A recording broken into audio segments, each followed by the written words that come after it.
एकदा कैलास पर्वतावर भगवान शंकर आणि माता पार्वती बसले होते.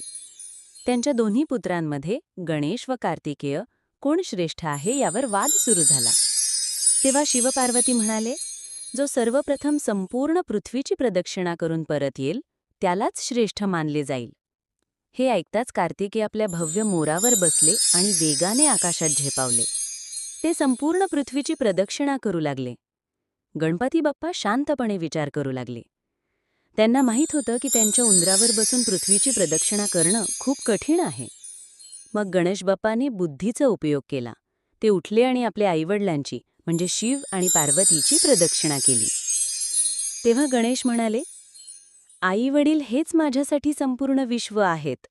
त्यांची प्रदक्षिणा म्हणजेच पृथ्वी प्रदक्षिणा. गणेशाची ही बुद्धी पाहून शिवपार्वती आनंदी झाले. तेव्हा देवांनी जाहीर केलं की गणपतीच या परीक्षेत विजेते आहेत.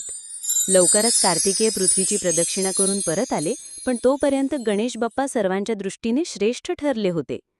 आणि म्हणूनच गणपतीला प्रथम पूज्य मानले गेले, कारण बुद्धी आणि भक्तीचाच खरा विजय होतो. जर तुम्हाला ही गोष्ट आवडली असेल तर पुढच्या सुंदर कथा ऐकण्यासाठी लाईक आणि सबस्क्राईब करायला विसरू नका.